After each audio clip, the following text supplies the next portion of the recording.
We're on. Trying to stream. We're trying to stream right now. The little engine that could. Hopefully it says sending data, streaming. We're streaming live on Twitch. Streaming on there, streaming on there. We're streaming on all services. Sorry for the false alarm there. It's the first time I've had an issue today or this week with Restream. 425. I need to actually turn off a copy of the stream I had going over here so I can actually see the right monitor. Hopefully you guys can hear me okay.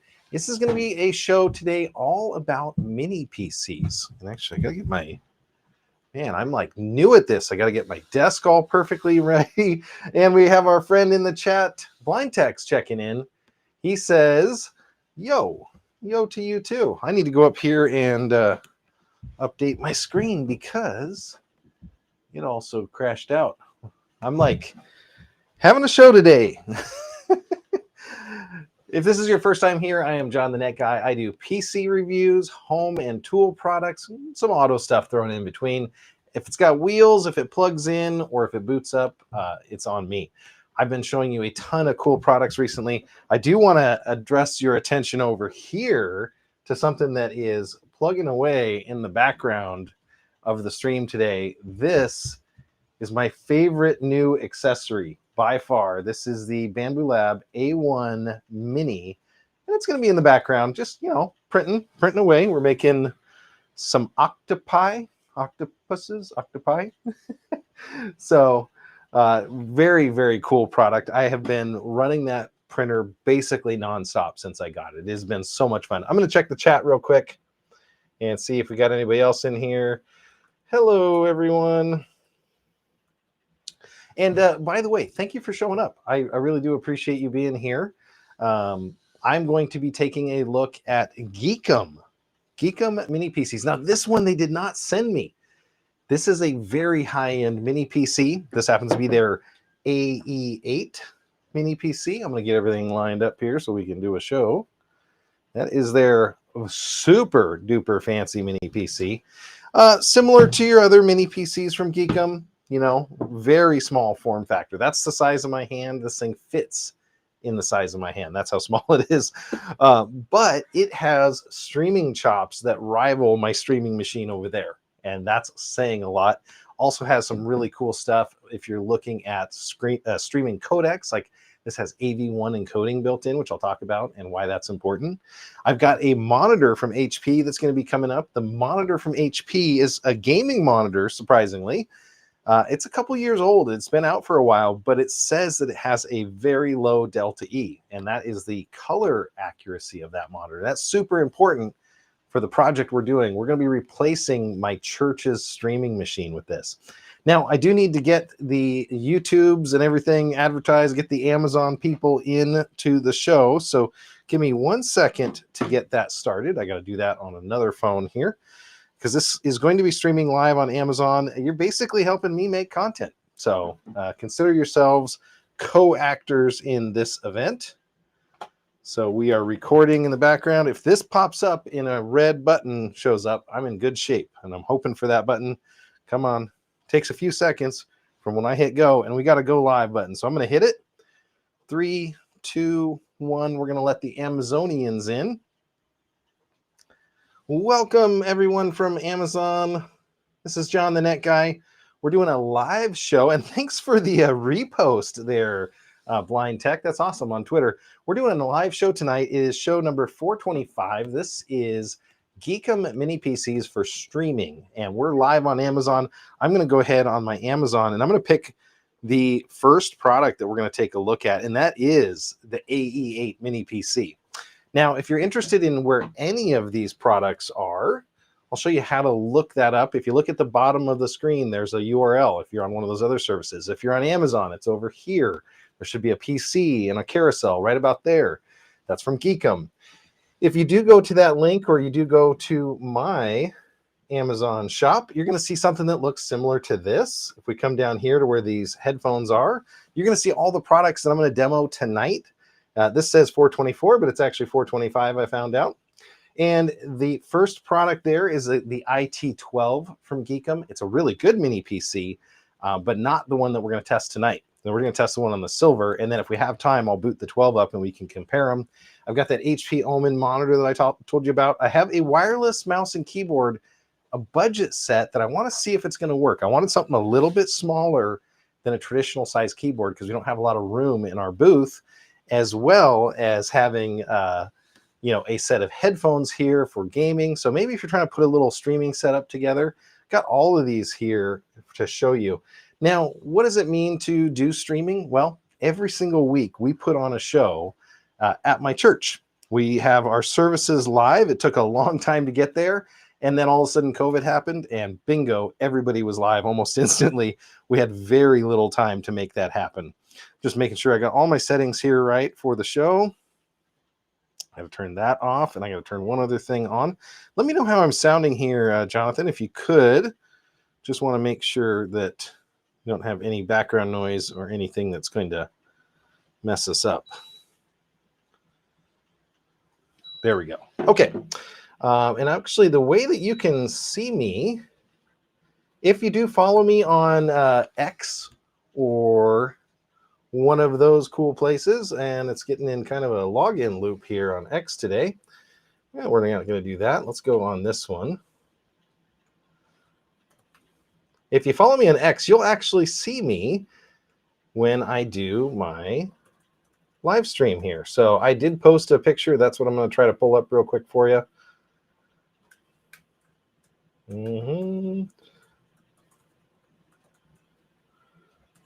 Got to do that. Got to log in. Oh, great. I got to log in. Multi-factor authentication. It's a blessing and a curse. I want it because I don't want to have issues, obviously. Yes, it's me trying to log in, but I'm going to show you what our church streaming setup looks like today, and then we're going to go see what we're going to be doing tomorrow. So I got to go to my profile, go back to Sunday. I can show you all the cool stuff.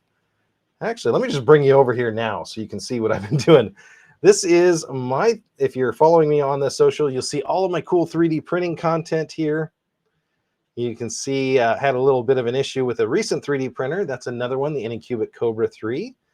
I was trying to print a Santa Claus. That did not work out. And let's go down here. And I was going to show you this video is of our streaming setup here. So I wanted to show this to you guys. I'm going to tell it to this to get out of the way so we get a full screen view. And you can see we have an iMac, an M3 iMac. It's 24-inch. We wanted something with a little bit bigger monitor. We have another monitor on the right with a thing called a multi-view. And a multi-view gives us literally what it sounds like. It gives us all of our cameras on one screen. We have a couple other accessories here for handling lights and sound and some camera inputs. But that M3 iMac and our presentation software, you can see we've got OBS running on the one side. I'm going to zoom out a little bit here and pause for a second. So that streaming setup that we have here, we've got an ATEM from Blackmagic, as you see there. We've got our lighting controller. We've got a joystick to run our PTZ cameras. This is so much fun. This is what I geek out over. But that OBS has had some issues, only because the iMac M3 only has 4 USB-C outputs. It doesn't have anything else. Half the time when we reboot the thing, the audio starts coming out of the unit and not through the plugged-in wired headphone jack that we have that goes to our soundboard. So we got a lot of little things that we're trying to correct. And so that's what I'm honestly hoping to do here, is to, bringing you guys back, is to replace this streaming setup with something that's going to work a little bit more reliably. So I'm going to take a look at the chat here, see if we missed anybody else. Hey, good actors, bad actors. Kent, thank you for checking in on the Facebook side. I love your high quality reviews and demos. This is actually helping our church out. We're going to be reviewing a streaming PC. And Blind Tech says we sound good. We like that.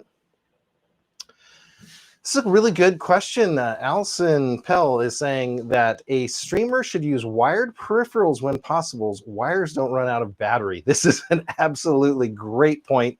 This happens. We've had this happen to us when we're doing a stream. So technically, yes, it's great to have backup peripherals that are wired. In our situation, it's kind of unique. We actually have a sound stage a sound board, and we have our streaming side on the left side. So when we have one technician running both, a wireless mouse and keyboard helps them advance slides. We also use a Stream Deck and some other stuff, but your point is well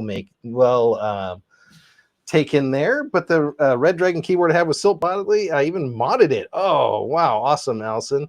Very good to hear that it's working out for you. This is going to be my first time with the Red Dragon keyboard. So we're going to, or Red Thunder keyboard, I think is what it's called. We're going to try that. So let me get the first product out here. Again, this is from Geekom. I'm going to turn this monitor off so it doesn't bother anybody. Getting a little bit double screen here. Do that. Perfect.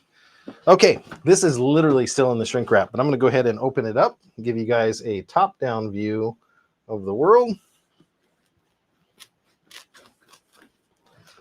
And that is what it looks like right there. I'm going to zoom out just a little bit because we're going to unbox all the components of it. These things, the form factor is so small that they can literally mount to the back of your monitor. They have an absolute ton of I/O. We've seen these replace a lot of office computers. If you don't want to get a laptop and you want something that thermally has a little bit better profile, a Mini PC is a great alternative. These are also great kids' first PCs if you're not super into gaming. But the GPU, essentially, the APU that this is, the graphics side of it, is surprisingly fast. We should be able to play some basic entry-level games in here. I'm just looking at the overall fit and finish of this one. I ordered this myself. This was not sponsored by Geekom. They did send me the other Geekom Mini PC, and I was so impressed. I did not mind going out and buying this one. But that's because I needed a top-tier spec Mini PC to do our streaming. Another super important thing is the number of outputs here. Like I said, I/O is king. We have a 2.5 gig Ethernet right there, 2 USB-Cs with the little DisplayPort symbol. So as you're shopping around, you can see that little DisplayPort symbol. Those are outputs. So you can do 4 and 8K on these kind of outputs. Then you have 2 HDMI. And HDMI, even if you love DisplayPort, is still a standard in video. So we have a lot of HDMI to SDI equipment. This is going to be great because I can have one monitor and one presentation out that are constant and solid. Right now, I have to use USB adapters, and it gets really hokey. Thermals, let's talk about that real quick. This has a ton of heat dissipation capability. Feels like the grills are at least metal. I don't know if the whole body is. It does have a really nice peel on the top. I'm going to leave that on until we put it into position. Has 2 more. It's got a USB 3 here with a SS Super Speed 10, meaning I'm guessing 10 gigabit. It also on this one has a battery indicator. Now, again, that wireless mouse and keyboard, if we have this plugged in and plugged into our keyboard or mouse to recharge them, these are rechargeable, we can literally charge them up off the Mini PC or just leave them plugged in all the time. A little adhesive on there. Simple power connector and then an audio output jack here. These do run on 19 volts DC, so you're not going to be, this thing is half the size of a power supply for a computer, and it's the whole computer. I do want to double check here if we can pop this open. It looks like we can.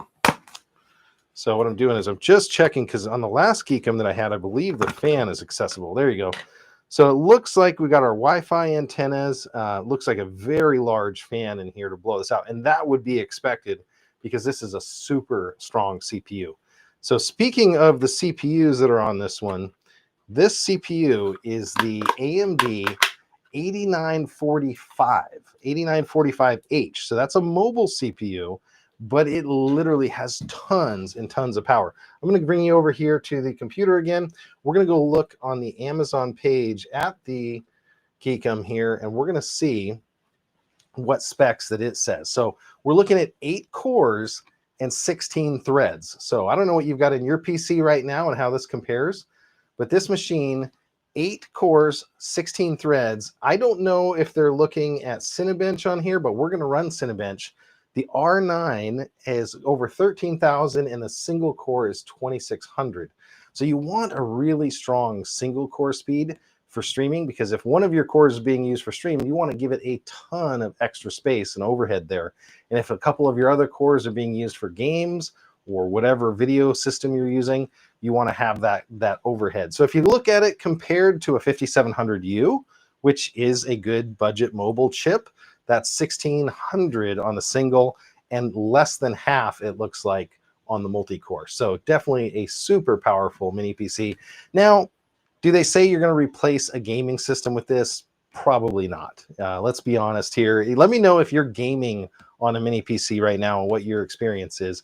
But ideally, with this combined APU, what they would call it in a desktop, where you have graphics capability and display, you're going to be able to give a little bit into both areas. So the mobile chips do get hotter, so you have to be a little bit careful. They are going to throttle down compared to their desktop counterparts. But this has been one of those chips that, if properly cooled, can really do well. We're getting DDR5 memory here, and it looks like it's going to be a Gen 4x4 SSD as well. So top of the line components here, a Gen 4x4. Let's run Crystal Mark on that. We're going to see how fast that one runs. Lower noisy and better dissipation. But yeah, the Ice Blast system, that is a very large fan sitting right on top of the CPU. So that's awesome. And somebody's got DaVinci Resolve up there, so high-speed video editing. You've got 2.5 gigahertz on there. Sorry, not gigahertz, 2.5 gigabit on the network. So you're going to be able to get somewhere around 270 to 300 megabytes per second as you're copying. So there's going to be a practical limit. There is that I was talking about. So you've got your USB 4 outputs, your 8K at 30, or 4K at 60, and then it goes on up from there. This is just the bandwidth limitation usually of the cables. So you've got a couple of those outputs. They've got a 4K at 60 as well. So that's just kind of the bandwidth limitations. The Macs are much, much more limited when it comes to monitors. You end up having to go to an eGPU or other similar. And there's a quick look at the I/O that it has available to it right now. So this is the 32 gig and the 32 gig RAM and 1 terabyte NVMe version. So let's continue that unbox. There is a thank you card from them. Opening this up, not much left. There's a nice power supply brick here. It's a little bit different than what we normally see. So that's cool. Very thin. I think I'm going to want to mount this because, again, all production equipment I like to have mounted. My Blackmagic stuff, I even use one here. I like to have the power connectors. I'd rather have that power connector connect a little bit firmer, but we'll deal with that when we get there. So there's our power. We're going to have an HDMI cable, a single one. They usually come with that. We're going to have our battery. We're going to have some VESA mounting screws, a user manual, and a mounting plate. Now, if the back of your monitor has a VESA plate, so 75, 100, you can literally mount this mini PC to the back of your monitor and run all your cables, and you have a completely thin solution, very similar to an iMac. So that's what you're getting in the Geekom AE8. I'm going to take a look at the chat, see if we got any questions, and then we're going to boot this thing up. No questions on that. One other thing I would point out, too, that's another interesting idea with these mini PCs. I did do a video the other day about a mini PC and a mini PC company that was sending out mini PCs with spyware. Do I think it was their intention? Absolutely not. Do I think it was a very big oversight and potentially dangerous for consumers? Absolutely. So I don't review that company's products. I may do a secret shopper one of these days and see if they've cleaned up their act. The other thing that company did is they also had stolen Windows on it. So it was not an official copy of Windows. It was a volume key for companies and enterprises that could have been withdrawn at any day in the future. And the danger about that is if you've got all your critical stuff on that mini PC and all of a sudden your Windows gets deactivated or has other issues, that could be a problem. So that is the machine. I'm going to go ahead and plug it into my network here. Now, technically on booting up Windows, we'll see if it offers the Wi-Fi option. I have a private network. One of the things I learned with these mini PCs, especially the one that I didn't take the precautions on, is by putting them on their own segmented private network, you don't have to worry if there is spyware or other issues until you get a chance to scan them. So it will perform just fine on its own network. I'm going to move these off to the side. Let me know if you have any questions. It is a completely live show. No mini PC for me, Blind Tech says. custom built gaming PCs for the win. Absolutely. But he does say Minecraft and Roblox. Should we make a game called Mindblocks? That would be awesome. Minecraft and Roblox should be more than fine. That's one of the games that my kids love to play right now. So they're doing a ton of Roblox stuff. I'm going to go ahead and get out the video cable as well as our standard power. I'm going to plug the video into the HDMI slot here. I'm not plugging in the network because I'm going to see if we can do that over Wi-Fi, but I am going to need to use a keyboard and mouse. For now, I'm just going to use the shows one. So we're going to use up some of this back IO that we have here. And then I will boot up this mini PC and we'll take a look at it. Thanks for tuning in, by the way. And if you haven't, there's a follow button down there if you're on Amazon. There's also subscribe if you're on somebody else watching this. You could do that. I'm going to go ahead and boot this thing up, and we're going to take a look at it. Starting up for the first time, I'm going to go to my bench here. I'm going to be up here in the corner. I did not leave you. We're taking a look at the AE8 from Geekom company. Now, they sent me also the IT12, which is an Intel version. This is an AMD, if that's your flavor of choice. I see the light is on. It's maybe doing some memory training here, let's hope. And there is Geekom. What I'm hoping here is that it's going to have a licensed copy. I believe this comes with Windows 11 Pro. That's another nice thing. This is a premium mini PC, so you're in the upper price ranges of a mini PC. But when you compare it to buying a high-end iMac, I would dare you, and I don't know, Blind Tech, if you have time to do this, but go to Apple, go get a Mac Mini, an M4 like I have back here. Go get an M4, put 32 gigs of RAM and 1 terabyte in it, and tell me what the price is just out of the box. I bet you it's double. Now, that's a great machine, but I seriously think it's double, so let's go ahead and do English. So you're seeing we're doing our setup for the very first time here.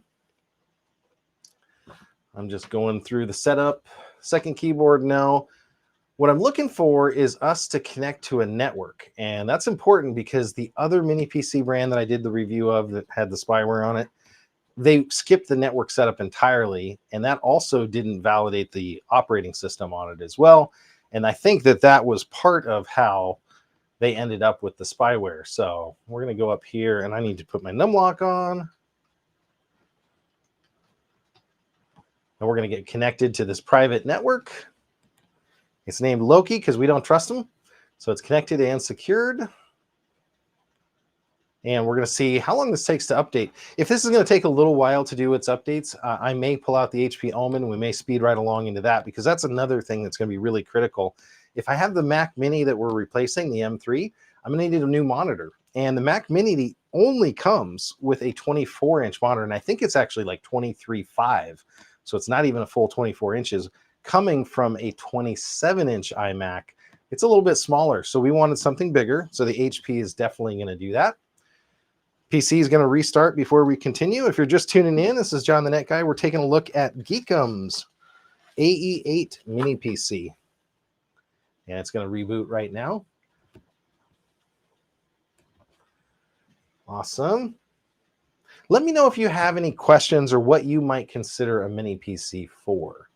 I have a ton of mini PCs on the rack in the other room, and I've been looking for stuff to do with them. So either I'm going to do it or I'm going to send them out to people. So if you are looking for a mini PC or interested, let me know what you might consider using one for, and maybe we can make your dream come true here.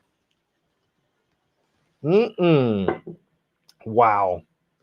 So this is coming from Blind Tech, base model Mac Mini M4, 32 gig of RAM, 1 terabyte SSD is $1,400. This is less than half that, or almost half that exactly. And you're getting the same exact specs from a storage perspective. Now, the M4 chip is amazing, but I'll say that this chip is also really, really fast. AMD outdid themselves with it. I'm going to go and see if it asks me for a Microsoft account, because that's another stage that a lot of them don't do. So set up for personal use, which is great. If they're using enterprise keys and you're set up on a network, you won't be able to have this choice. It goes right to the enterprise. That's another reason they were skipping the network setup. So it looks like they're using either a retail or an OEM key, which is great. Do I want to unlock my Microsoft experience? I don't think there's a bypass for this. You think, Jonathan, should I bypass this or should I actually set this up with my benchmarking account? Let's do it. I'll do a full sign in, tell you what. And while we're doing that, I don't want to show my keyboard off because I don't trust you guys very far. So I'm going to put you up on this one and give me 1 second to log into that mini PC.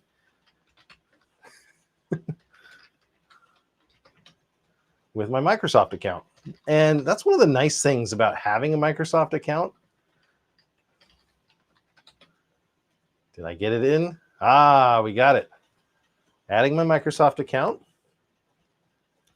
So there's no secret on this part. You guys can totally see it now. So it's asking if I want to restore from my old computer, and I don't. I want to set this up as a new PC. So I'm going to say more options. I'm going to say set up as a new PC. Yes, I'm sure I want to set this up as a new computer. Blind Tech says, I don't trust Microsoft as much as Apple, or as Apple. Yeah, I could see that. Green's checking in says, mini PCs make great home theater or bedroom PCs. Why limit yourself to low-powered streaming box? A good mini PC is much better. I also enjoy using mini PCs to stream and play more powerful PC games. Man, that would be a great demo if I had it set up to use the stream remote casting feature. So I'm going to go ahead and create a pin on this machine. Nobody look. Be honest now. There we go. We're going to get logged into this. So we're going to see, I want to do the Windows updates. That's one of the features that I try to do before I do any benchmarking. I want to make sure that it has all the drivers that it possibly needs. Just so you know, when I set up a Windows PC, I only check the first two. I don't need to give them more of my diagnostic data or advertising information, so I'm just going to say no to the rest of it. But I do want location. That's important to me. Now, I could say I want this set up for gaming. This doesn't really change too much when you're going through the installer.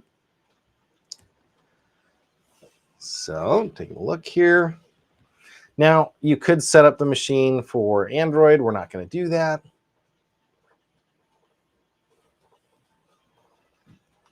And there we go. Back up your photos. We're going to skip that for now. We don't need to do that on OneDrive. I'm not worried about bringing my browsing data over, nor should you be. I try to give them as little as possible. I don't mind using Edge, but man, I really wish they would not put so much emphasis on getting it. I know it's a browser war. Yes, I knew that I could get Microsoft for free. It's like every button you click is them trying to trick you into doing that. Game Pass, we're not doing that for now. Here we go. Ooh, really good point here. So Green's coming in with another tip. He says, my personal favorite streaming app is Parsec. Also, mini PCs often support high refresh rate monitors, whereas most Android boxes only do 60 hertz.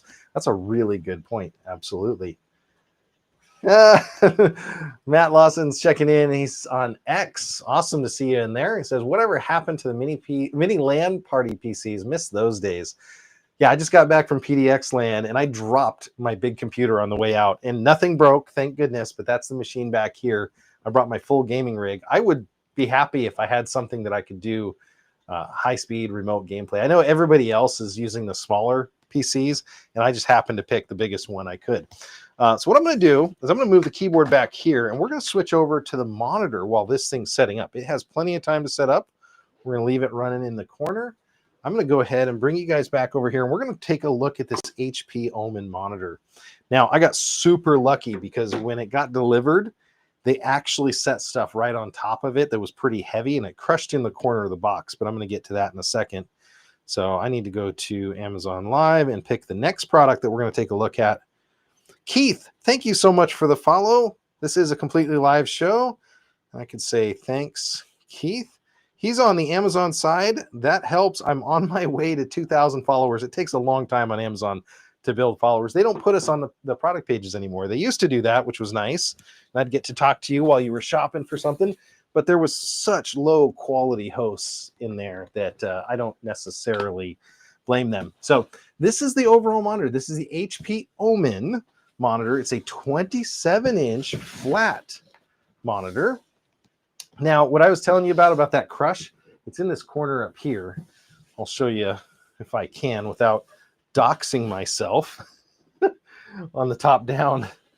So that's the corner that got crushed in. This is the weirdest box I've seen in a while because it opens up like a clamshell, almost like an iMac, but it doesn't actually slide the monitor out. So luckily the side that got crushed was only the accessories.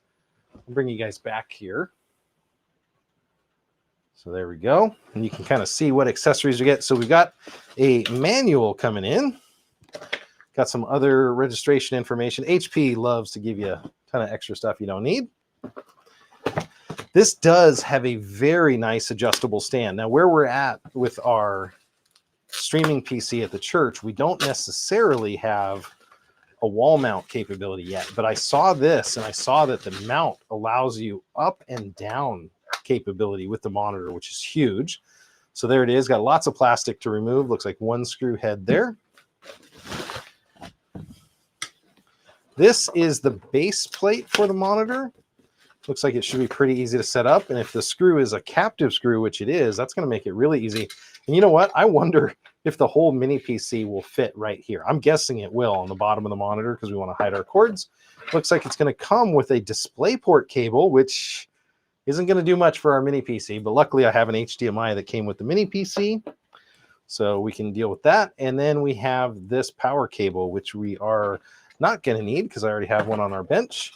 There's a very small bag here, and this is a clip for the cable holder. So this will hold on to your cables for you. There we go. Put that to the side. Put this to the side.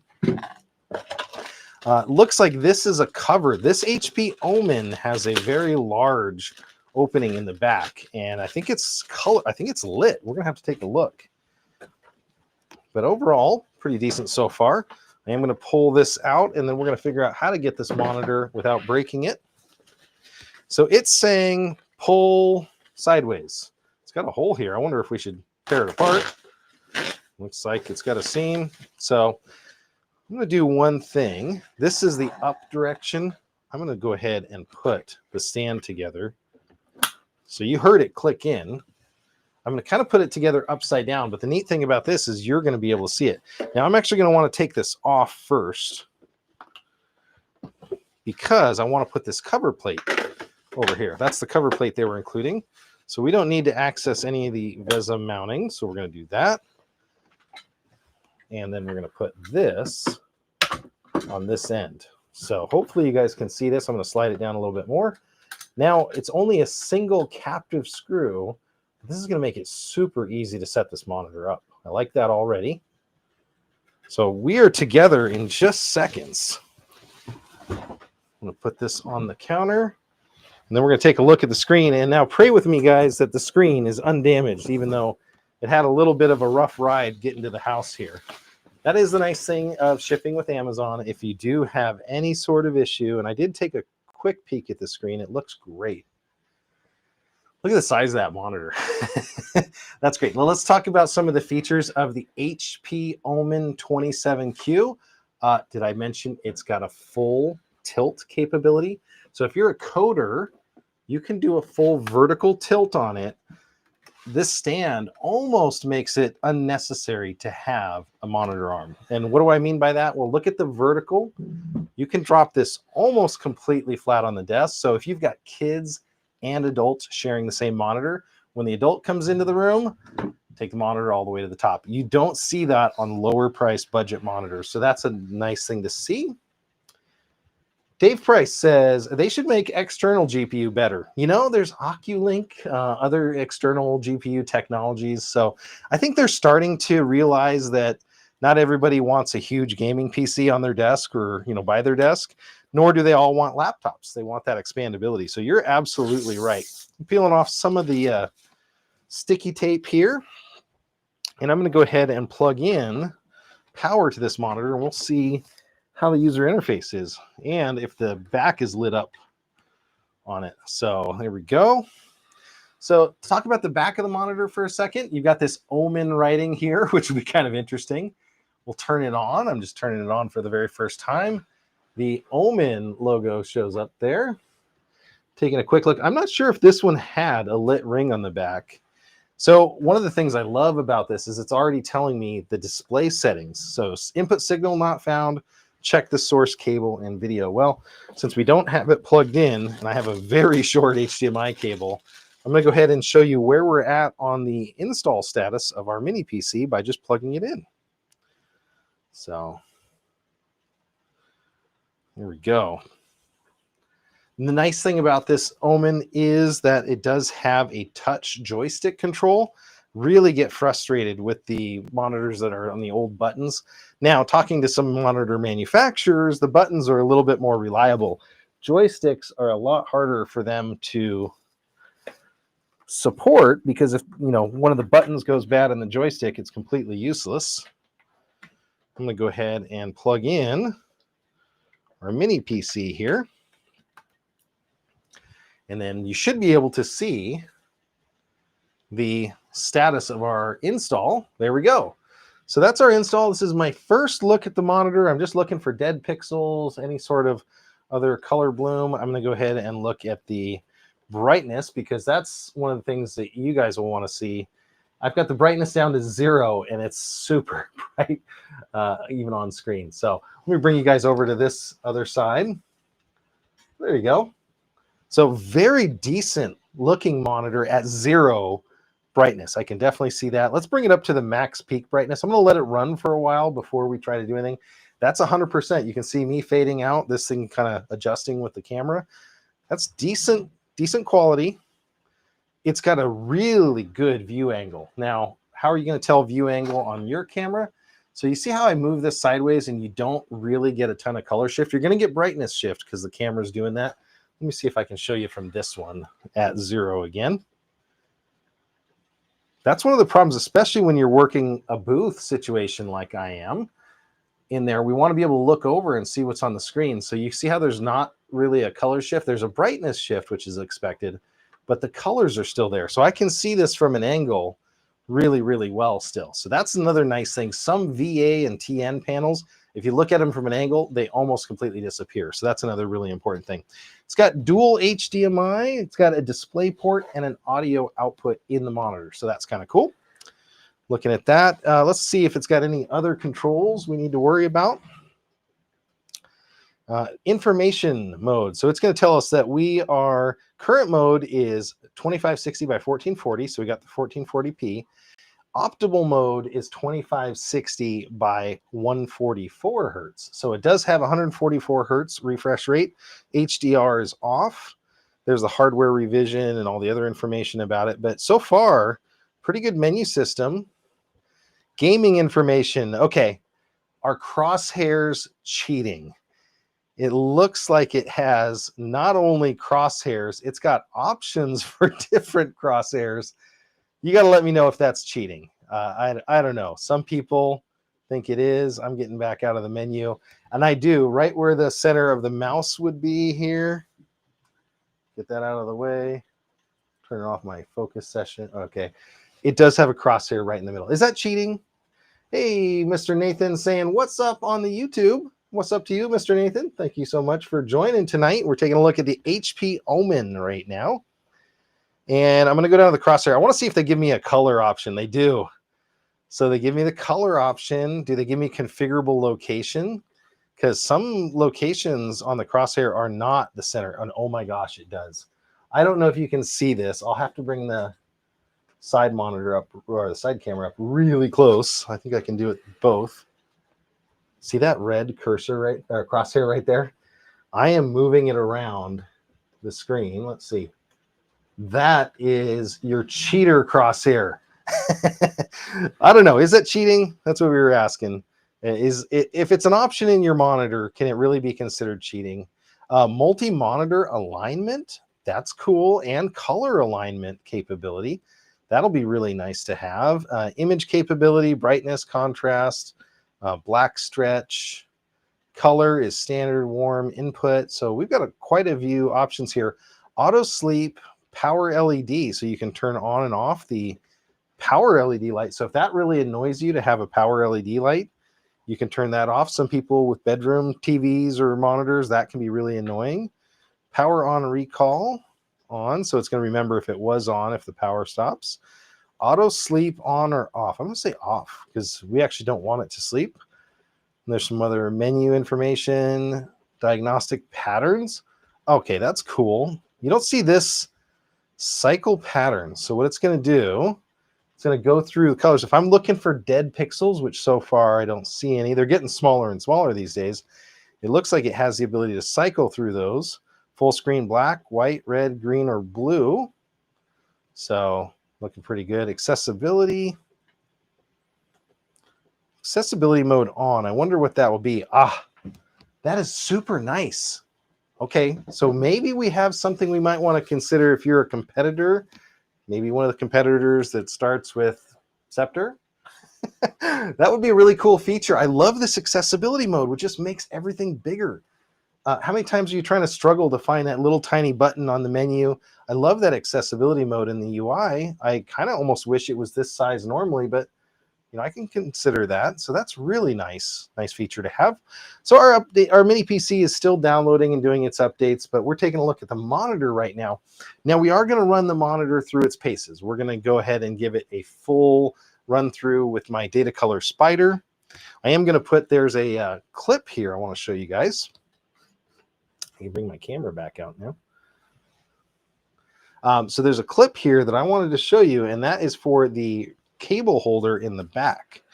So if you want to run your cables down the monitor and have them retained, you can use this through the back of the monitor, like so, to hold your cables. I'm just making sure that they're aligned properly. Looks like it's only got one spot for the cable alignment, which is fine. It's low enough. There we go. And that will hold your cables. I like that, especially where we're going to be using this in a streaming environment. I like to keep the cables up and out of the way. So very nice. Again, vertical adjustment on this, which you don't normally see. When we say tilt or swivel, it doesn't have any side swivel, but you can move the whole base. But it does have that rotation capability, which is really nice to have. So another cool feature. So that's from HP Omen. What I'm going to do is unplug the monitor right now. We've warmed it up a little bit, but I am going to go ahead and move on to a couple more products while this is downloading. And the only reason is I want to be good with your time, and then we're going to come back and bring it all together, and we're going to do a big test of this. So I just need to unplug a couple things here, and then we're going to test the output of the monitor and test its color accuracy next. So once I do our tests, the one thing I don't like already, and I have to be really careful, when you're lifting a monitor that has a release button like this, if you accidentally grab it too tight and pull that release, you can drop the panel off. So I want to be super careful that I don't do that. And I got to pull up our next product. This is from Red Thunder. Right there. That is the Red Thunder wireless mouse and keyboard. Taking a quick look here. Making sure I've got it selected. Rome Knows Tech, welcome. Watching on the Amazon side about 4 minutes ago, just messaged. Good to see you. It's a completely live show on Amazon if you're watching. Thanks for checking in. We are currently opening the Red Thunder. Now I'm going to need my tool. This was pretty affordable. I believe it comes in at $39 right now for a mouse and keyboard that are rechargeable and wireless. Those two things you don't often see. It's also, I believe, about an 80% size keyboard. So not as big as some of the full size ones. I'm trying to see if I've got one that I can compare size to. So I'm going to also take the mouse out. There's a card inside here. So really nice card. Guessing that'll have warranty and other information. Cable is hidden if you're looking for it underneath here, right under the lip of this. So that's the Red Thunder keyboard and mouse. We'll go take a look at the full specs on Amazon, but I was looking for something that was going to be simple to use, didn't have to be crazy. The mouse is very light. It has side buttons.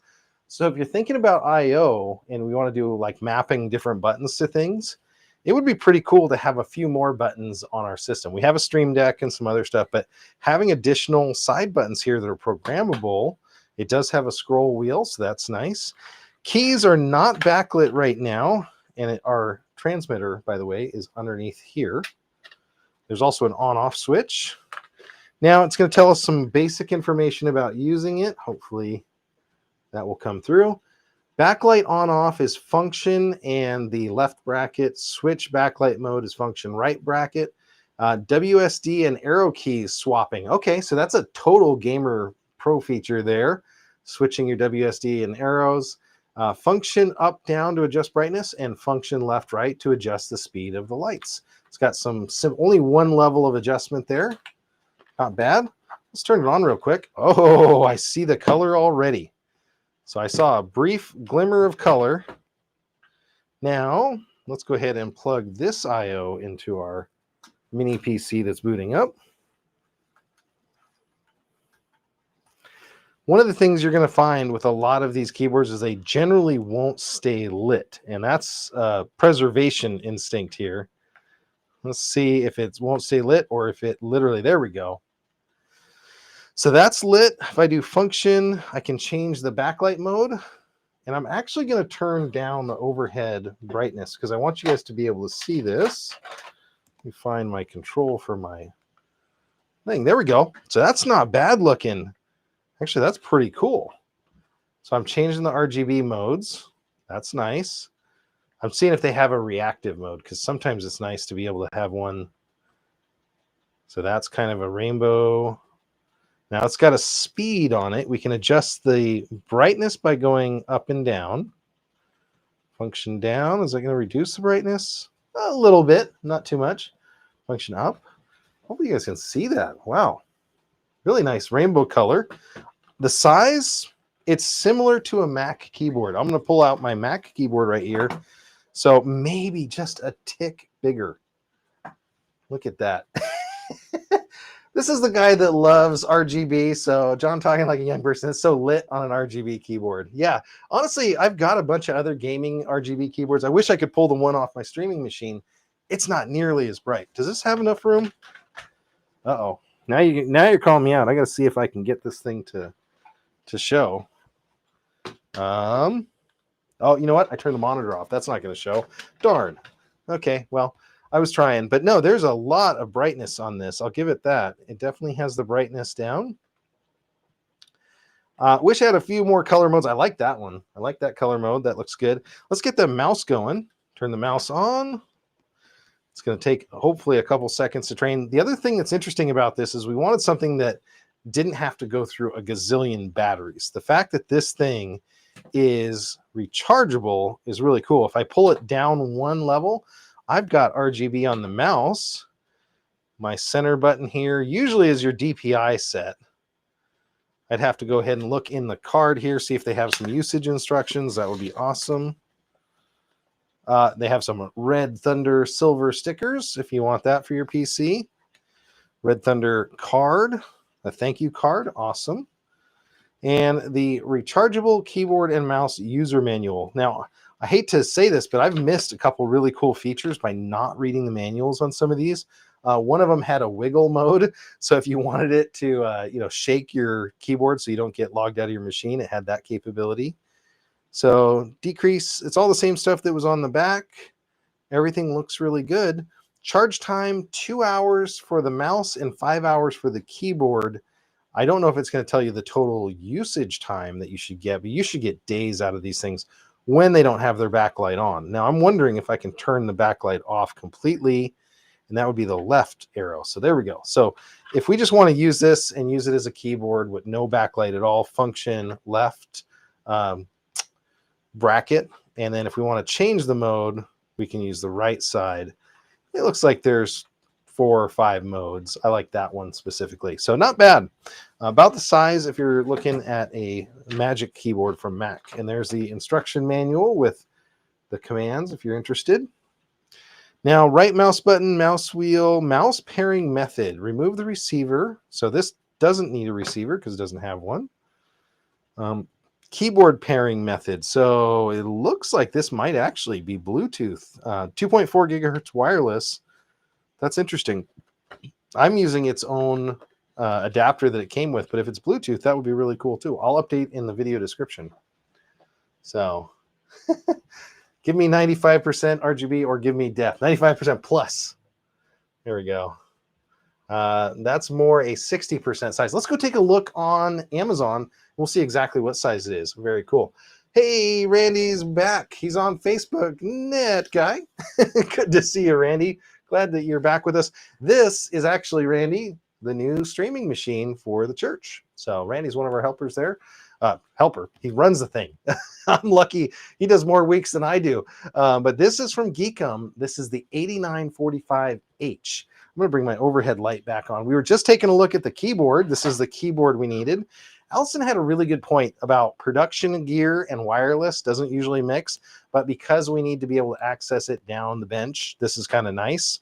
And the fact that it can be recharged in between is even cooler.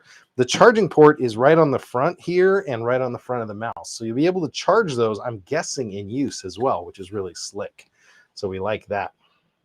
But good to see you, Randy. I'm going to go over to the Amazon show page for the show. That's the one that's scrolling along the bottom. And if you get there, what you're going to see is something that looks like this. We're going to go ahead and take a look at what size this is. So 75%. Okay, we were both wrong.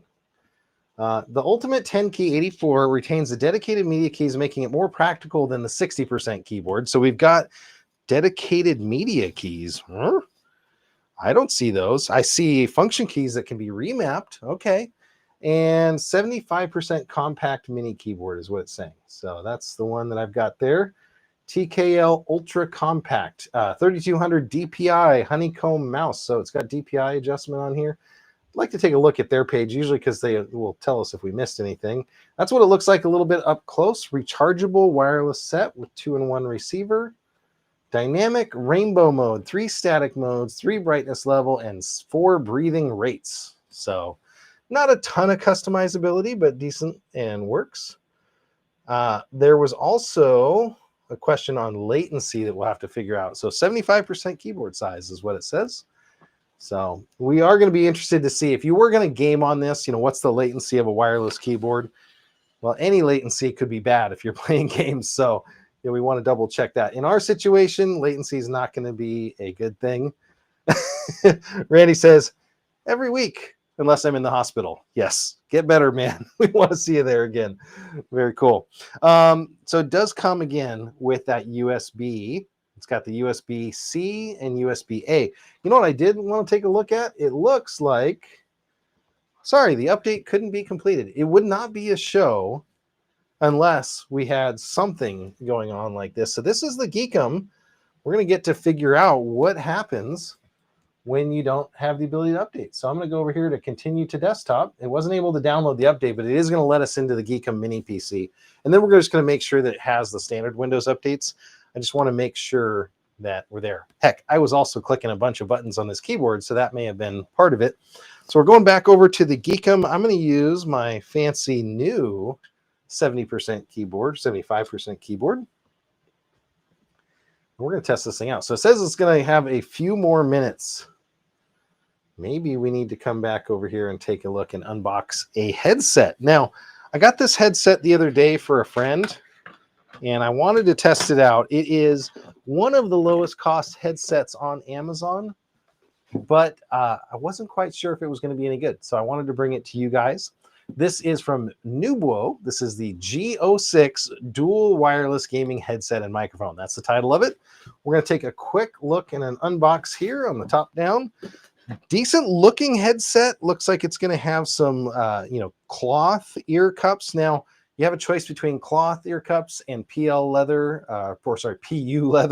which is probably an apt name for it because the PU leather generally wears out pretty quickly. And also the sound is another interesting thing that we usually like to test on these. So I'm going to do an unbox of it here in just a second. It is a standard Bluetooth. So that's pretty cool. So it has the Bluetooth capability, also has a pairable receiver. I believe a lot of these, if they come with a wire, you can use them with the Xbox, but these will not work with Xbox usually. They're only going to work with PlayStation, PC, Mac, phones, other stuff, because Xbox have been really bad about that. It does come with a bag, so for gifting for Christmas, maybe not a bad idea if you're kids looking for a gaming headset. Weight overall, not bad. And actually, I'm liking, this is the ear cups. I like the textured cloth. If you, again, PU leather is going to wear out, chip, peel. You're going to leave little black flecks all over you. The microphone is adjustable and aimable. That's really cool. Can it flip all the way up? So it's up and out of the way, down. For an economical wireless headset that's rechargeable, not bad.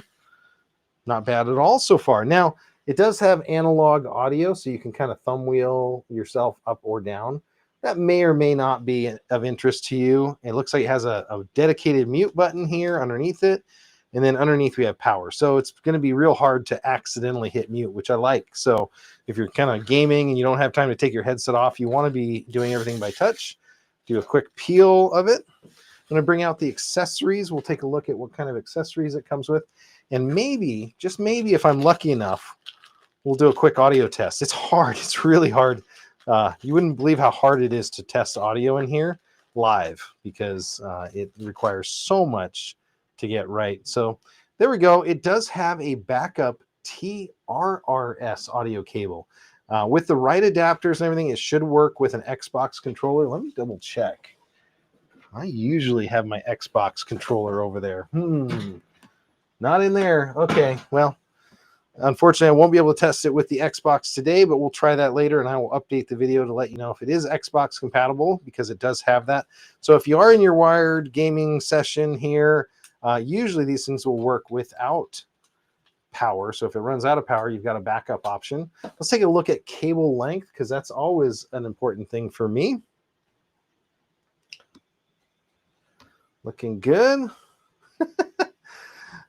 So I'm going to stretch this out. You've got a 5-foot cable, 4-foot cable right past the armpit. I'm 6 feet tall, so halfway would be about 3. So maybe a little under 4 feet on the cable, a little over a meter. So not a ton of cable here came with it. That's disappointing.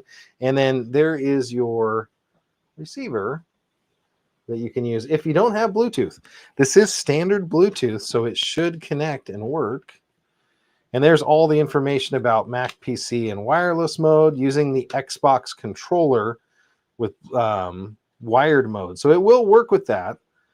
Note, wireless mode is not available for Xbox. That's, again, important what I told you. So it looks like if your Xbox has a TRRS plug, or you have the audio chat adapter here, the old Xbox one, it looks like both, it says, will fit, which is great.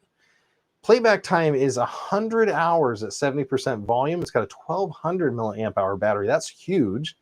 And the recharge time is only 6 hours. So put this to bed for half a night or a little over half a night, and you're going to get 100 hours at 70% volume. Frequency response 20 hertz to 20 kilohertz. And then standby time is 200 hours. So very cool. 30 feet, basically 10-meter line of sight range. And it's going to have a couple other languages and some more precautions and other stuff. So that's the user manual right there. Let's see how it feels real quick. One of the things that I always notice with a big head like mine is adjustability on these. So will it fit for my now 6-year-old? He got upgraded. So yeah, it's going to fit a young child. Being bald, hard plastic is never good. This is some PU leather right here. So we're going to extend these. Not a ton of extension, but let's see how they fit. Not bad. The fit's not bad. Isolation in here when I'm talking, I can hear myself talk. This room reverberates usually pretty badly. That doesn't sound bad at all. Now, unfortunately, I won't be able to do the live audio test with this. I don't want to mess our settings up because our night is going so well right now. So I'm going to leave the live audio test for a little bit later, but I will mix that into the final video and I'll let you guys know. But that's another great reminder of why it's so important to follow me on Amazon, YouTube, any of those. If you want to reach me on Twitter, I put a lot of content out on there. We go on TikTok, Instagram, FaceSpace, everything. You know, I put all my content out there, and I will get a audio sample included in the review of this. But this is from Noobwo. Let's go take a look at it on Amazon as well, just so you guys can see what it looks like up close. So if you're just tuning in, this is what happens when you click on that show link. You come down here and you can see the product that we have. It is $29 for a wireless microphone headset that's Bluetooth. This will also work with your phone, by the way. 50mm drivers, so that should have good bass response. It says it gets down to 20 hertz. Now, I don't know if that's 20 hertz and it loses like 6 to 12 dB. 23 milliseconds super low audio latency, so that's good to have. And there's the 100 hours of playback time at 70% volume. So there's some connection information, how to do it. Press 2 times on your power button to get into the Bluetooth connection mode. I'm just double checking. Yeah, phone, PC, laptop, iPad. That's always really cool. Even your car. Like, I've taken a lot of these. Our van has the screens in the back and they're Bluetooth now. They don't plug in as much. And so we use Bluetooth headsets like this with our kids, and they don't have to be tied down. And my kid won't chew on the cords because he had a phase that he was chewing on all my cords. So it's nice to get away from that. USB-C charging and power 3 times to switch modes.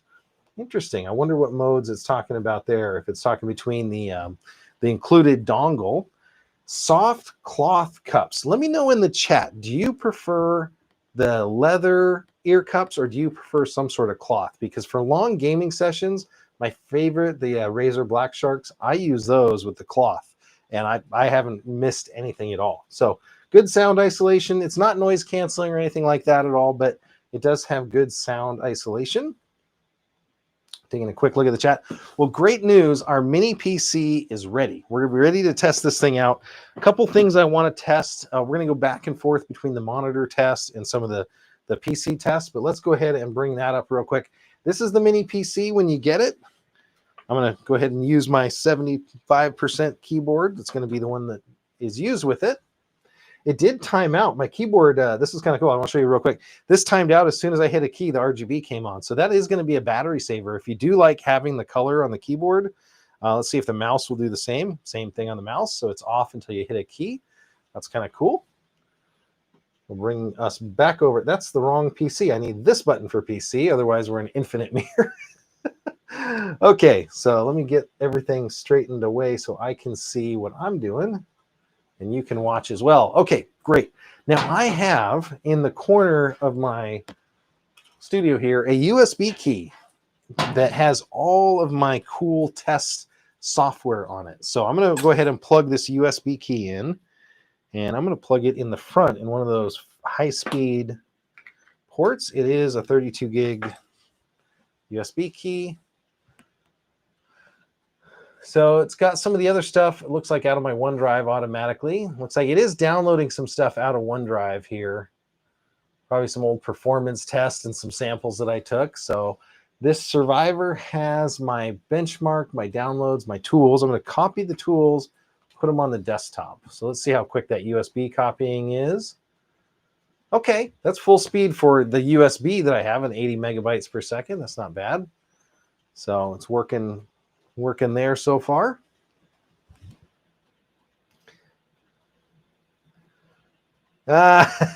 Blind Tech is good. He says, I would use command prompt, type in some commands, bypass Wi-Fi to skip the update. Yeah, that's true. Are we doing the patented malware search on? I'm gonna be risky. I'm just gonna let it hang out here. We're not doing any malware scanning. I'm gonna let this thing benchmark, just because I like to do that, just to get a baseline of the machine performance. Couple things I'm really interested in are the hard drive specs on it. So this said it has a very fast hard drive. That's going to be important. I also want to run Cinebench. That's another important thing. I am going to go down here onto the toolbar. I'm sorry you guys can't see the toolbar. I'm actually going to turn off that caption just so you guys can see the toolbar that I've got here. And do I get to quit OneDrive? Yeah. See, it's downloading. It's uploading all of those things that I've got. I'm going to go ahead and say, pause syncing for 24 hours. Can I do that? So this tools folder has all of my standard software tools. I like to run them from the hard drive so that if I am doing a quick test or a benchmark, that I'm running it from the machine itself. So this is Crystal Disk Mark. This is a really good product if you're looking for something to test a NVMe or SSD speed. So there's that. I also want to double check that OneDrive actually quit. Can I quit OneDrive? Close OneDrive. I want to see that. So it stopped syncing and it's closing. So we should have that back. Let's take a quick look and make sure we're not doing any other silly stuff like Windows updates. CPU is essentially idle. Let's talk about what CPU this has. This is that Radeon 780M graphics. This is the newest graphics that are available in the 8000 series CPUs. The performance of these is phenomenal. And let's take a look at how many CPU cores and logical cores we have. So we have 8 cores with 16 threads or logical processors. So that's fast. Memory is 32 gigs. It's 2 of 2 DIMMs. So we've got 5600. Great news. That's from the factory set properly. Let's do one other thing. I'm going to go ahead and run the command prompt, and it's slmgr/dlv. This is going to tell us what kind of windows that we have here. Now, the great news on this, and I can actually zoom it in here, I found out, this is Windows 11 Professional. This is the OEM channel. So they're paying a license fee for your Windows. So this is legal Windows. This is an example of people doing it right. Again, Geekom, they've sent me a mini PC in the past before. This is one that we've paid for out of pocket. So it's not a sponsored video by any stretch of the imagination, but they're using the correct Windows. If you have a mini PC from another manufacturer, slmgr/dlv will tell you. So that's the command I just ran. The SSD that it has in it, Kingston. Okay, so we're talking name brand here. Usually on these mini PCs, you'll see some random stuff, especially the cheaper one. This is using name brand components here. This is a Kingston 4x4. I'm going to zoom in just a little bit so we can see when we run this. We're going to do a performance benchmark here of this. Any guesses before it pops up? Put your guess in the chat. What's your guess on the write speed? Oh, okay. We did over 4,000 right now.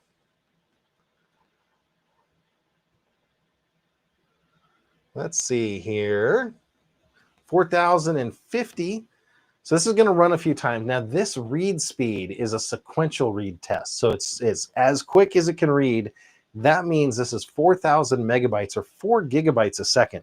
So if you think of a game, which none of the games now are 40, 50 gigs, they're much higher than that. But if you're thinking of a game loading a video or a screen and it needs to get it off of disk to play it back for you, it can load 4,000 megabytes per second of information back. That's enormous. That's a super performance rate. 2100 is a little bit lower, and that is for the non-sequential or partially. So it's going to read, a sector and then move and then read another smaller sector. So this left column is going to be the read speeds. We're going to get through that. The random reads are going to be the bottom 2 numbers. Now this does 5 tests for every single one. Adult says more than 2. He was right. You were absolutely right, my friend. Good to see you here. So 4,000's pretty respectable. You'll see them go up to, some of the big gaming NVMEs that I have will go over 7,000. But 4,000's not bad for something that's coming through a mini PC. So they're definitely using a name brand Kingston there. And I did not go through and turn off all of the other items. I didn't put it into game mode. I didn't do everything that I could to make an ideal benchmark scenario, which I do occasionally if we're trying to get the maximum score. So this is just initial runs. Now we're going to get the last on the random read. And then we're going to switch over to the write. So let's see if anybody can guess the write speed. I'll give you a hint. It's usually lower than the read speed because it's actually flipping bits rather than just asking what they are. So I'm going to guess somewhere around 3,500. I think it's going to be just under 4, but we'll see. I've had some as low as 2,000, just like they're very read heavy, which can help us. It depends if it's SLC, TLC, QLC, flash memory. That can change the write speed. Coffee and Cynicism checks in at 3,200, and he's about to get proven right or wrong. Oh my gosh, that's awesome. Good guess. Wow. Not bad. T-Dolts, you're over. Nope, you don't win. You went over, unless it all of a sudden gets running faster. But Coffee came in with the right answer without going over 3,200. We should totally do that Price is Right game. That would be really awesome. Okay, now somebody fire up the Cinebench and see if we can guess what the Cinebench R23 is. Now, we'll do that here in a little bit. I want to run a couple thermal tests on it, and I want to do some graphics just so you guys can see what different games might run like. I've got the DirectX 11 Heaven benchmark, so that's going to be your least complicated games. And then we've got Superposition, which I believe is DirectX 12. I have to go take a look. It might be both of those, one lower. And we can run some of those. We're also going to run Cinebench on this. Because the Cinebench test takes a full 10 minutes to run, we're going to test the monitor out that we had, that HP Omen monitor. We're going to test the video accuracy of it. I actually do have a data color spider, and we'll try that out here. So if you're just tuning in, this is John the Net Guy. We're taking a look at the Geekom. Let me pull the box out. This is their AE8 mini PC. And this is a powerhouse mini PC. There's budget mini PCs. You get a mini PC for, I got one once for like 90 bucks, but it was completely slow and worthless. But you can get mini PCs in the $200 and $300 range if you're looking for something extremely budget oriented, which is nice. But this one, it's going to be around the $800 range. Let's go take a look while this is still running its test. I'll bring it back to the test. Let's go over to the page for this one. This is that $89.45. Now, it might be cheaper if you're on Prime or you do any of these other qualifying discounts. This one is $7.99 right now. If you're on Prime, you may get it cheaper. I just have to point that out. If you want something with a little less power, it's got the 8845 CPU here.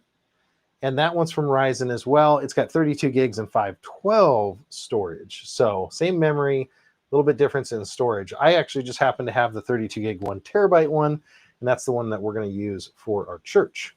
So very cool. Just bringing this up. Looks like our mini PC went to sleep. That was pretty funny. I'm like, what happened? Mini PC sleepy time. There we go. Give me 1 second. I'm going to bring us over to the PC again because we got some news. We are in at 3,200, and actually, you know, this random read and write is very close to what your best SATA SSD will do, and this super random here is normal. You know, you're going to get that. The read is pretty slow, but this is very, very random. This is, I think, what is it? 1 queue, 1 thread, about 1 megabyte random 4K chunks. So definitely a little bit slower in that respect. Let's go ahead and look at some more tools. We're going to go ahead. I want to do HW Info 64. So HW Info 64 is really good if you're looking at thermals on a machine. I want to have this one in here just so we can run their benchmarks, or not benchmarks, their sensor info. So sensory or summary only, sensors or summary. Okay.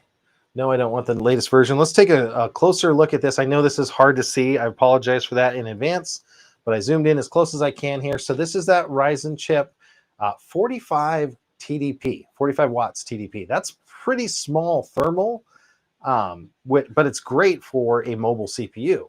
Now there's the different clock speeds. Got a 5250 megahertz max boost clock.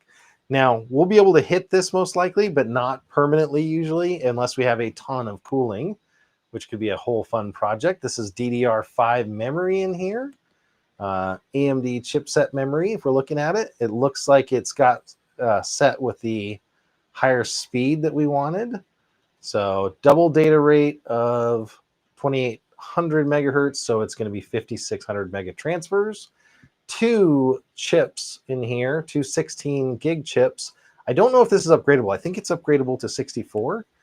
And then everything, secure boot, TPM module, UEFI, everything is set proper right from the factory. You don't have to worry about secure boot being off. Actually, if you look at some of the other mini PCs, they wouldn't have secure boot, so they can put whatever they want in there.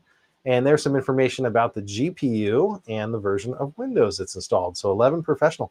So far, I don't see anything here to warn you about. It's all looking great. I love that. So that is how we look at the CPU. Now, I want to do the sensors because I want to see the thermals on this while we're running a Cinebench or other tests. So we're going to leave this running here.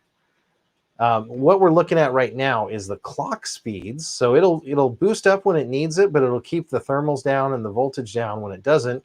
The core temperature at idle here looks to be about 46C. This room's pretty cool, so that's not unheard of.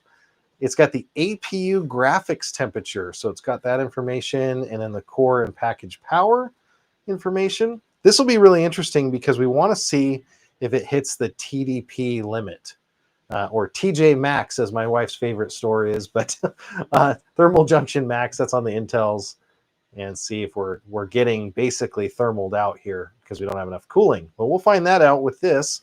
So I'm going to zoom back out. We're going to go ahead and install some more of my benchmarking tools.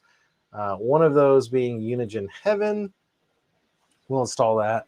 So far, pretty zippy. If you get one of those N100 mini PCs with the 4-core, super low power chips, not super fast. This thing's zipping right along. That was probably one of the fastest Heaven installs I've seen. So the combination of that super fast NVMe, that looks really good. I'm impressed. This is testing out really good. So we're looking at DirectX 11. So this, again, is going to be some of your earlier games. We'll use this. I'm going to go ahead and run it. We're at 1080p resolution on this. I'm going to zoom back out because it is going to run full screen. We'll wait for that to kick off. Here we go. So before, a good score on something like this would be 30 FPS. 60 would be higher end. You can't see it, but there's an AMD resolution information is coming in. This thing's hitting mid 50s. And actually, it looks good. I don't know if you guys are seeing this, but this is probably one of the first mini PC graphic benchmarks that looks like an RX 580. Yeah, 580 might be a little bit of maybe a 570 in here, but maybe 1060, like a GTX between a 1060, 1070. This looks super decent.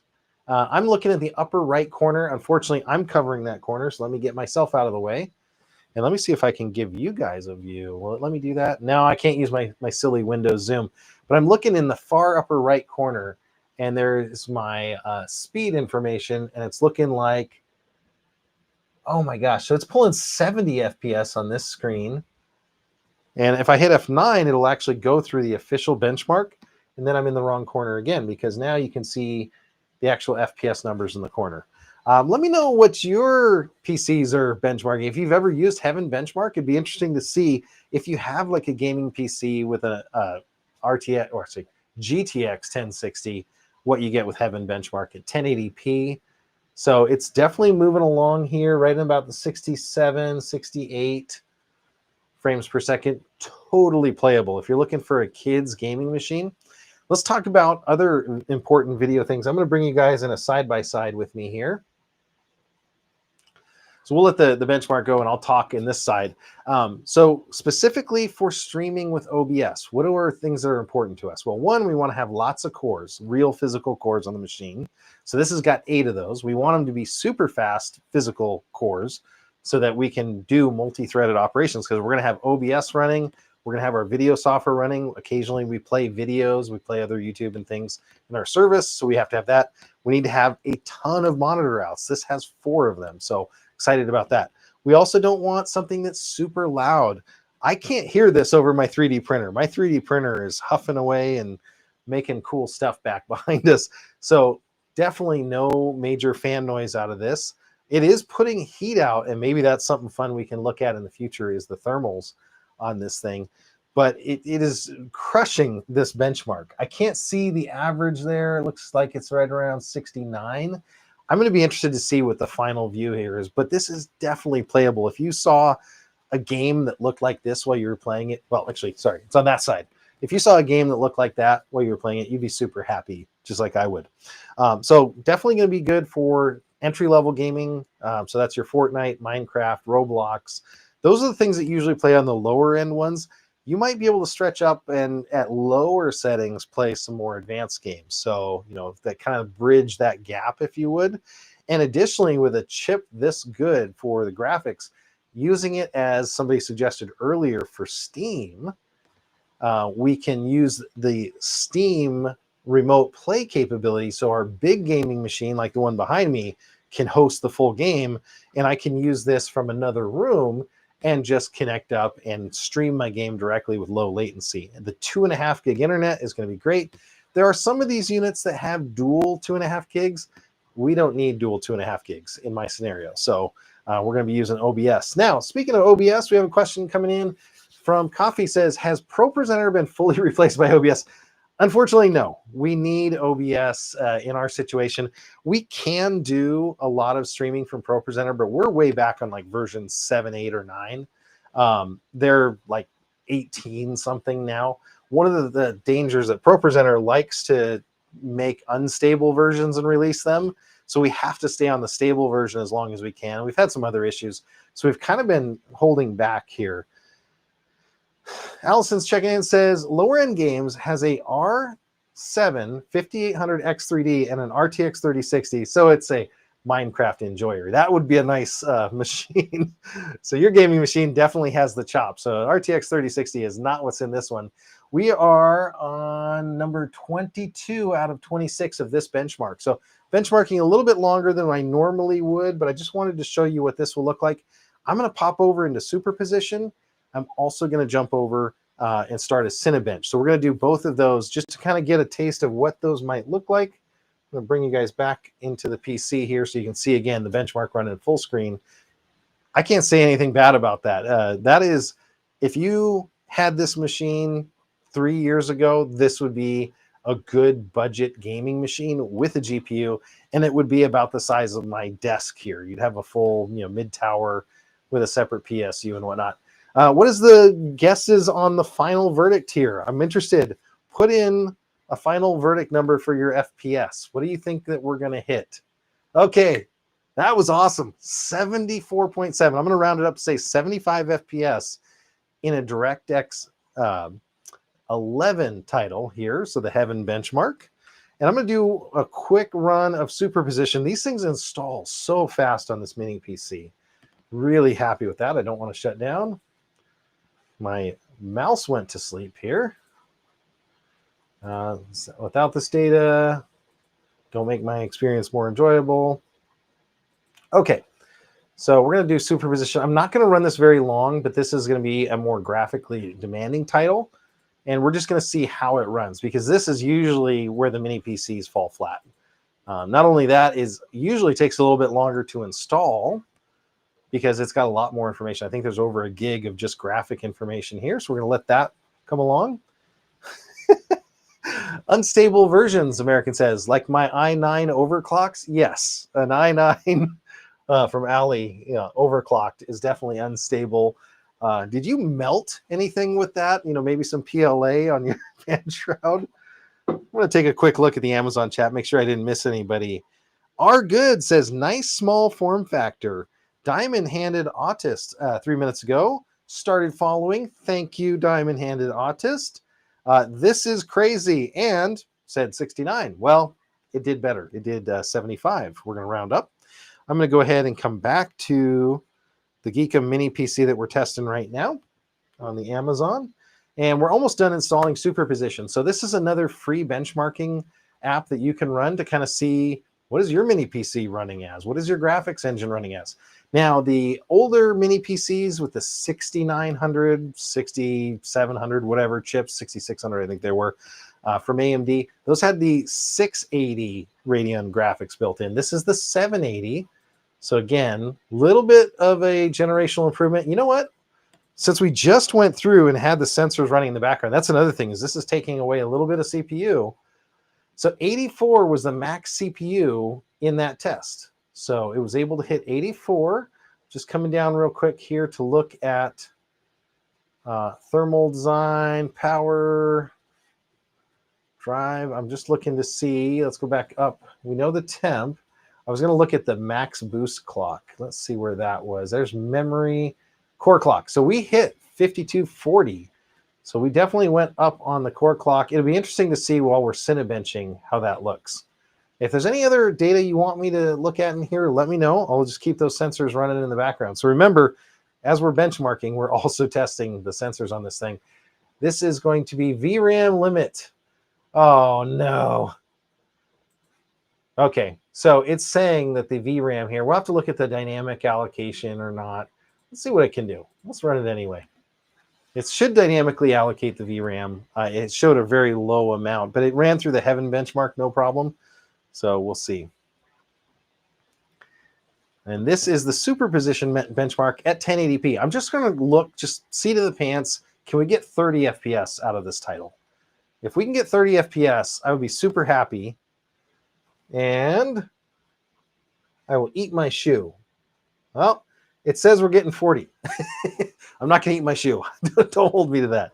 So yeah, we're getting 40 FPS here in what is a more demanding title. I can see a little bit of frame jitter here. You know, now we're down to the mid 30s, but again, super gorgeous games, you know, would play. If you can go ahead and dumb down the settings, you know, this was 1080 medium. So if you do medium or medium low, you might be able to play some more of those advanced games. So pretty good showing here. I'm not going to run this full because I don't have, honestly, the time to do that on my recording here. So I'm going to go ahead and cancel it out, but we're mid 40s there. That little VRAM thing scared me, but again, with these APUs, they're going to be able to swap memory around, and that DDR5 memory is really fast. So we've gone through that. I'm going to kick off another test here. I just want to double check if there's anything that I missed. I do a full pass mark test on this, but we're not going to do that now. I'm going to do a Cinebench real quick. We're going to extract it all. And then we'll get a Cinebench started. How do you think it could spread democracy? You ask me about this on every PC. I think that this would do great spreading democracy with an eGPU, maybe a 4080, 4070. But from a CPU perspective, the thing does pretty well. So we're going to see that here when we run. Actually, uncompressing this, there's a lot of files. It's doing a good job going back and forth. Of course, no doubt, I'm sure Windows compression is single-threaded. I am interested to see the single-thread performance almost more than the multi-core because it has a ton, 16 threads here and 8 physical cores. So we're getting through that. We're almost done. And I'll get this kicked off, and then we're going to do a test of that HP Omen. It's not going to be super fair because the monitors, when I test them and do the final numbers, will be warmed up for 30 minutes. We'll go through the settings to get all the settings just right. But I want to do a quick test with you guys here so you can see how I test and benchmark monitors. The biggest thing I want to test first on the HP specifically is its claims of color accuracy. So as a streaming monitor, maybe not as important, but when we're thinking about doing any sort of video or photo work, or, you know, we do some changes to slides, you know, on the back computer, I don't want something that's way off in its values to be, you know, our test of what we're using. I'm going to go ahead and bring the sensors up here. I think there is a way to also set this always on top, but I don't see that right there. Can I do this always on top? There it is. So if you want to keep this above Cinebench, you can do that by just checking that off. And what we're specifically looking at is on the right side here. I'm looking for the CPU. We hit 84 max, and then we're looking at the core clock, which is up here. That's the 5200. The big test is how long can it maintain that high core speed with the temperature. So I'm going to go ahead and hit the multi-start, and we're going to get it starting doing a multi-core test. So if you haven't used Cinebench before, this is the R23 version. Look at all of those cores. I hate to move the mouse because I'm going to be causing it to do more. Now, it's not going to get as high of a number because I am also running other software here. I am at my boost clock, and I think it did just come down. I have the fan on my 3D printer going, so I can't necessarily hear the thermal fan. Okay, we're up at 90 C here. And I'm trying to look and see if our thermal limit, we're at 98% of our thermal limit. So it must have a 95, must be its max. And so it's able to use all of it. So we're at 90.5. So it's using all of the CPU. It is going to be a little bit thermally throttled, obviously, in this test. Pretty cool. Any guesses on the multi-core? So we're going to go grab the HP, but I'm going to leave this running in the background. You let me know what you think the multi-core score is going to be on this.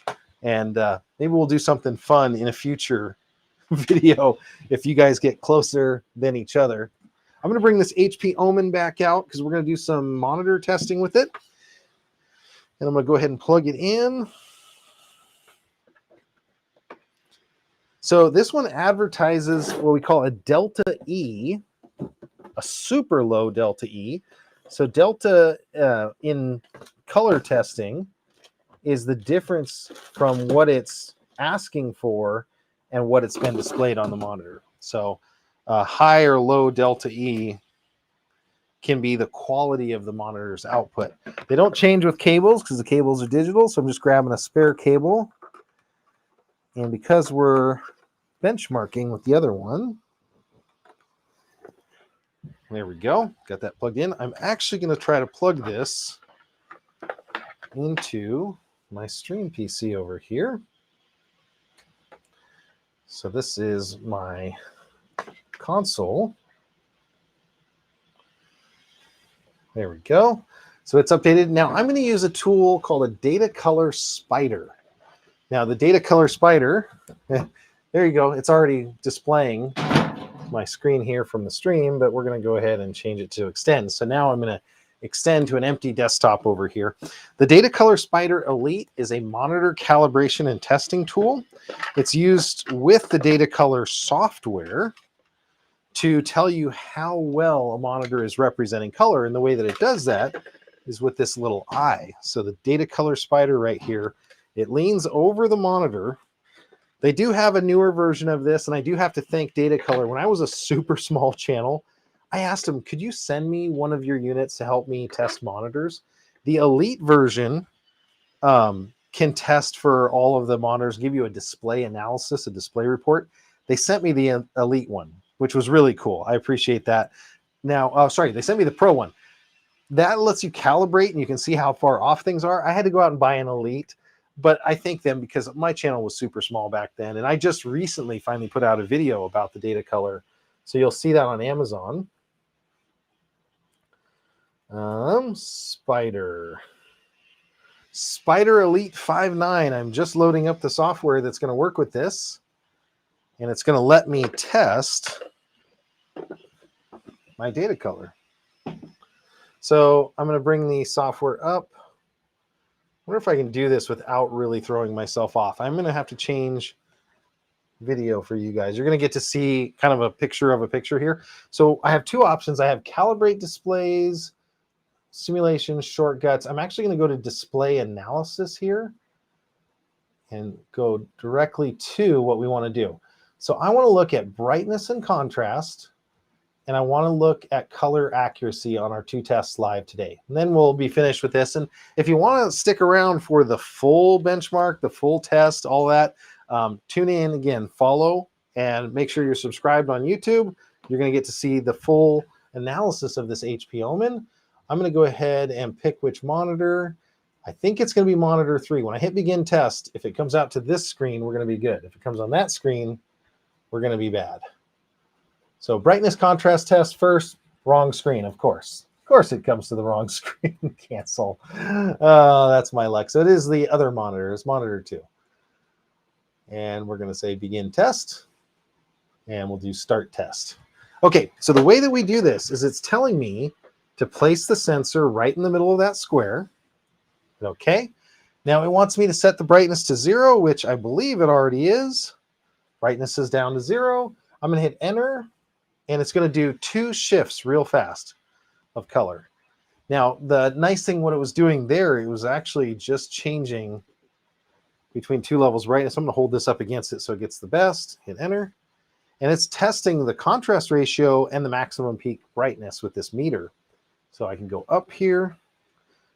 Now, if you're interested in what is a normal range for a monitor, a cheap laptop's going to do about 250. A decent monitor is going to do 300. That's going to be playable. A really good monitor is going to be in the 350, 400 ranges. Above 400, 500, you're going to get way up there. So we're going to set this to 75. Now I can see that the blacks aren't looking quite as black the higher I go with this. So we're going to go to 75 here. If you get to 500 plus, you could use that basically outdoors in daylight. So my MacBook goes up to 1600, but I could edit videos out in a park if I wanted to. So there is the brightness check. Now, I usually like to bring the brightness back down to midpoint here. So I'm going to say 50. And we're going to do the color accuracy test. This is going to be a real challenge here. I'm going to do the full gamut of colors. And once we get these two, I'm going to see if I can share the report on screen for you guys. Place it in the target and hit the button. Now, I'm going to hold this against here. So what it's doing is it's going through known color palettes, and it's basically putting these colors out on the screen, and it's seeing how well the monitor reproduces that color. So if you buy a cheap gaming monitor, your colors may be completely off. The one thing about monitors is they can make up calibration for color shift, but you can't make up a lack of color or lack of saturation with calibration. So that's an important thing, is that your monitor has to be able to put the color out there. So that's when you see that 100% of sRGB. That's a minimum. So you want to make sure you do that, because then you can actually see things on most PCs that are normal. If you're doing any sort of video editing or photo work, that's where the DCI P3 and the Adobe RGB come in. You'll see those with 100% or 80, 90%. So we went through all of the colors. We did complete our analysis, and I'm going to say first run of the 27Q. Now, I didn't warm this up, so these are not official numbers, but I wanted to show you this. So let's talk about brightness. I told you that a bright monitor, and this one is one, very bright, is over 300, 350, 408. Let me share this screen with you so you guys can, seeing is believing. Screen share. I'm going to see if it lets me see an app. Spider Elite. Hopefully that works. Hey, perfect. Okay, so you're seeing the brightness and contrast. Now, contrast went down. I was telling you, I was seeing that as I was increasing the brightness, the contrast was coming down, and that's normal. So for an IPS display, 1000 is really common for a contrast number. So that looks really good. Color accuracy, drum roll please, because this is where it's coming in. Okay, so some of the colors are way off. Now, it said it had an average delta E of 2. Now, these are all kind of in those mid-tones. Let's go down to the bottom. Average is 4. So this is pretty normal for a gaming machine. Now, we could do color gamut, but I'm going to have to test that. So let me go back through, and I'm going to test the color gamut. So that app's going to close. We're going to do a gamut test here only. And this is going to tell us the range of color it has. But before I do that, I want to test a couple quick things. I'm going to look at the color settings. So it's got standard color. Looks like that's the only option there. I just wanted to see that there's no saturation stretcher that I'm not doing. RGB gain adjustment. So these are all to the max. So if you wanted to do a custom, it also does have an enhanced plus mode. I'm going to go in here. Dynamic contrast is off. Contrast is up to 100. So there doesn't look like there's anything that's in here that I'm not putting in. It has HDMI CEC. Now, what's that? That means you could use this with an Xbox, and it'll turn the monitor on and off with your Xbox. So really cool. So not bad, not bad. Looks good. Menu, transparency, assign buttons. Wow, this has a ton of capability. So I'm going to exit out of that. We're going to do a quick color gamut test again. Let me start this. And that's the important thing, because it's going to give us that range of color. And then we're going to come back and see what our Cinebench numbers were. You know, what's funny is the Mini PC went to sleep, so I can't tell it myself. This is going to be a surprise for both of us. So we're going to do that. I'm going to hit enter here. We'll get this started. Now, the color gamut test, like I said, I can fix an average delta E of 4 with the spider and a calibration profile. So I could edit photos and videos with this, but I can't bring in saturation that's not there. So let's go ahead and start this. Now it's going through those primary colors, and it's trying to see how deep those colors are. So I'm going to say gamut 27Q. Oh, I just totally dyslexiaed that. And we're going to go ahead and share this app again. Sorry, I got to bring it all the way over here. And we'll share the results. Now, I didn't warm this monitor up, but let's test the claims out. the triangle in red that you see here is the sRGB. So that's a minimum spec standard that you want. The triangle in green is what we tested at. So it's looking like, and actually those might be vice versa. So the green triangle is that, but it's almost a perfect overlap. So this thing has really been designed to hit that sRGB.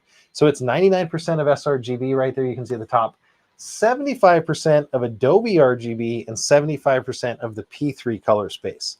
Now, why does that matter?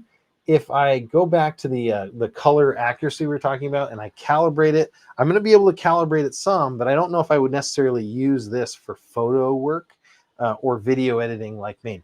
If you look at the color chart here of a Mac, an iMac or something, we're definitely giving up on some of those colors. So as a gaming monitor, definitely solid. I love the stand. I love the peak brightness. Contrast ratio is good for an IPS. We'll test things like on a black screen, does it have blooming at night? I'll do all those other tests on the final video.